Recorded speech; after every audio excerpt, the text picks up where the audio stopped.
시청자 여러분 안녕하십니까? 그전 뉴스 심층 보도 시간입니다. 오늘 준비한 집중 취재 내용 전해드립니다. 국제안보의 복잡한 방정식 속에서 진정한 승자는 누구이며 패자는 누구일까요? 커트 캠벨 전 미국 국무부 부장관은 최근 니온 기자이 신문과의 인터뷰에서 미국과 이란의 충돌이 발생할 경우 그 승자는 다름 아닌 중국이 될 것이라고 강력히 주장했습니다. 그는 중동 지역의 긴장이 고조되고 미군의 공백이 심화될 경우 일본을 비롯한 아시아 전역의 혼란이 가중될 것이라고 경고했습니다. 이 발언은 단순한 예측을 넘어 미중 패권 경쟁의 본질과 그 지정학적 파급 효과에 대한 깊은 통찰을 담고 있습니다.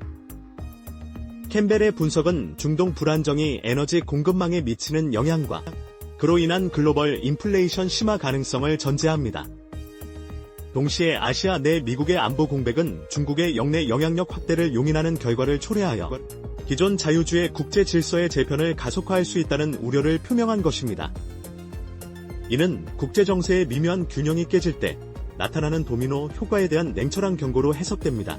국익을 최우선하는 현실주의적 관점에서 국제적 갈등은 예상치 못한 제3자의 전략적 이득으로 귀결될 수 있음을 명심해야 합니다.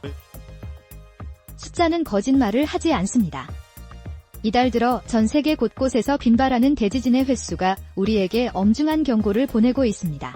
지난 8일 필리핀에서 규모 7.8 지진이 61명의 사망자를 냈고 25일 베네수엘라에서는 규모 7.2와 7.5의 연쇄 강진으로 최소 1,430명이 사망하고 7만 명에 육박하는 실종자가 발생했습니다.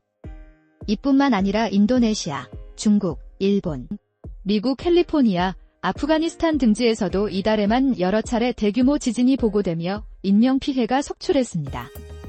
이는 단순한 우연을 넘어 지구가 예측 불가능한 거대한 변화의 시점에 진입했음을 시사합니다. 이러한 지진의 빈발은 과학적으로는 지구의 지각판 활동 증가나 지질학적 변동과 연관될 수 있으며 간접적으로는 기후변화가 지각에 미치는 영향에 대한 논의도 불러일으킵니다. 각국은 재난 대비 시스템을 재점검하고 국제적인 협력을 강화해야 할 시점이며 특히 재난에 취약한 개발도상국의 피해는 사회 시스템 전반의 붕괴로 이어질 수 있다는 점에서 심각성이 더합니다. 인류는 예측할 수 없는 자연재해 앞에서 국가의 책임과 국제사회의 연대라는 근본적인 질문에 직면하고 있습니다. 예측 불가능한 자연의 위력 앞에서 국가의 재난 대응 시스템과 국제적 연대 강화는 더 이상 선택이 아닌 생존의 필수 조건입니다. 원칙이 흔들릴 때 언제나 같은 결과가 반복됐습니다. 공정한 시장경제 원칙이 때로는 외교적 갈등의 불씨가 되곤 합니다. 최근 미국 연방하원법사위 보고서가 한국 정부가 쿠팡을 비롯한 미국 기업을 차별적으로 대우하고 있다는 주장을 담아 공개되면서 파장이 일고 있습니다. 이에 한국 외교부는 해당 보고서가 쿠팡 측의 일방적인 주장만을 반영한 것에 대해 유감을 표명하며 정부의 차별적 조사와 부당한 규제는 사실과 다르다고 강력히 반박했습니다. 이는 단순히 한 기업의 문제를 넘어 한미 양국 간 통상 마찰의 잠재적 위험을 내포하고 있습니다. 미국 의회의 이러한 보고서는 자국 기업 보호라는 명목 아래 상대국의 시장 규제에 대한 불만을 공식화하는 전형적인 형태입니다. 이는 한국 정부의 공정거래 정책과 기업 규제가 국제적인 통상 원칙에 부합하는지 면밀히 검토할 필요성을 제기하며 동시에 한국 시장에 진출한 외국 기업들의 역차별 주장과 국내 기업과의 형평성 문제 등 복잡한 쟁점들을 수면 위로 올리고 있습니다. 법치에 기반한 공정한 경쟁 환경 조성은 시장경제의 근간이자 대외 신뢰의 핵심입니다. 자유로운 시장경제를 표방하는 국가에게 있어 자국 기업이든 외국 기업이든 규제의 공정성과 투명성은 국제적 신뢰를 지탱하는 핵심 기둥입니다.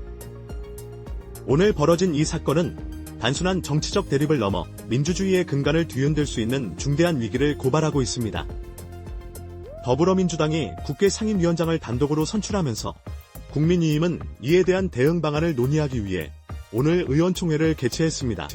이번 사태는 야당이 법사위원장 등 핵심 상임위원장을 포함한 의석수를 바탕으로 단독 선출을 강행하며 발생했고 이는 22대 국회 개원 초부터 여야 간 극한 대치를 예고하는 불길한 신호탄이 되고 있습니다. 협치와 대화의 부재는 입법 기능 마비와 국정 운영의 불안정성을 초래할 수 있습니다. 국회 상임위원장 배분은 의회 민주주의의 핵심 원칙인 다수결과 소수 의견 존중의 균형점을 찾는 과정입니다. 단독 선출은 다수당의 권한 남용이라는 비판을 피할 수 없으며, 이는 입법 독주로 이어져 자유민주주의의 핵심 가치인 견제와 균형 원리를 훼손할 수 있습니다. 국회의 역할은 단순히 법안을 통과시키는 것을 넘어 국민의 다양한 목소리를 대변하고 국가 운영의 중장기적 비전을 제시하는 데 있습니다. 의회는 민의의 전당이며 원칙과 절차를 무시한 힘의 논리는 민주주의의 퇴행을 가져올 뿐입니다. 단편적인 사건 너머의 진짜 맥락, 그전 뉴스가 계속 짚어드리겠습니다. 오늘 준비한 심층 소식은 여기까지입니다. 진실을 향한 시선, 그전 뉴스였습니다. 잊지 말고 구독을 눌러 내일의 뉴스도 함께 해주세요. 고맙습니다.